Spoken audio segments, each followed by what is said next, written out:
Hey everybody, thanks for tuning in. I'm George Conley with Scratch Golf Tips, and today we have another product review. My friends over at Anbull Golf sent over one of their laser rangefinders, and this one has something special about it that I've never seen before in a rangefinder. It has an LED screen on the side of it, so today I'm going to be opening it up, showing you the finder, and I also did a little experiment comparing it to another rangefinder, and I'll talk about all the product features of this laser rangefinder in this video.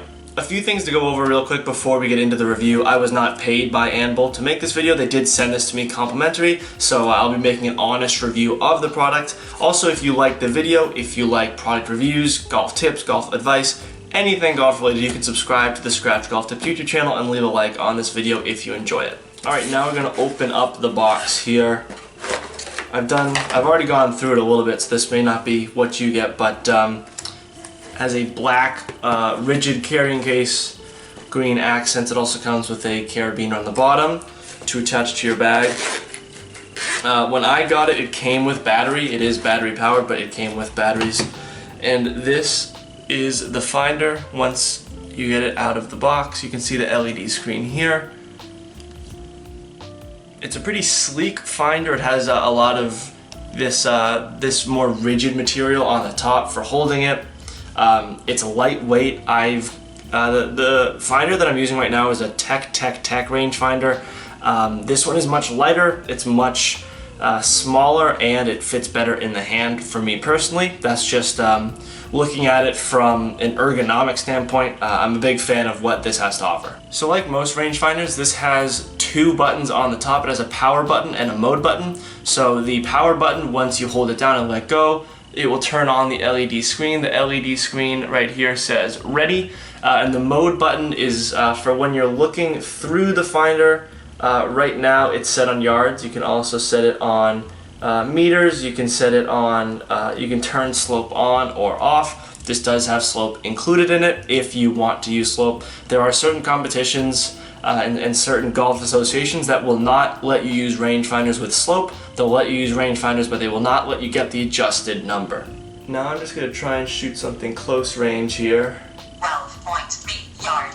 So it does have a verbal cue, and then this says 12.3 yards. That's what the verbal cue said. And then below it, it has a height of 0.2 yards, which is how I was pointing it. So from my angle, I was pointed slightly upward, just a fifth of a yard, and then it gives me my adjusted distance, which with that uphill by 0.2 yards, this says 12.4 yards. So it added 0.1 yards. If I go back here and I lean up a little bit more, 6.1 yard.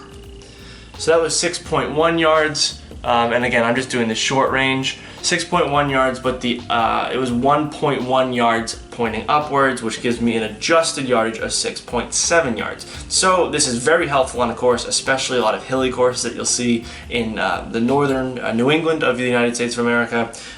You have a lot of uphill, so if you shoot a 100-yard shot and it's way uphill, this will say, hey, this is 100 yards normally, but with this uphill, it might be playing closer to 115 or 120, which completely changes the way that you attack that shot. Now, the next thing I want to address, which is something that so many people care about a lot with a rangefinder, is the accuracy of the rangefinder. Now, I actually went out to a field, grass field in plain sunlight, and I not only used my other rangefinder, which I like, Tech. I think it's a good brand. It's reliable for me. It gives me good yardages. I measured out 50, 75, and 100 yards with that, and then I actually took out a yardstick and I did it on my own. It's a lot of work, but from 50, 75, and 100, I pinpointed these, and I believe the numbers I got were less.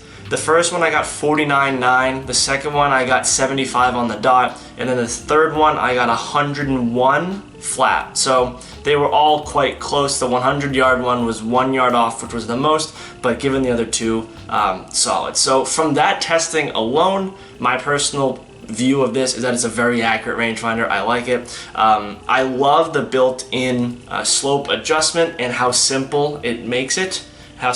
Look here. And then in terms of the LED screen, I like it a lot because if you're holding it like this, you click it a few times, it's nice to be able to hear it and then, you know, visually take this aside and look at it. It's much clearer.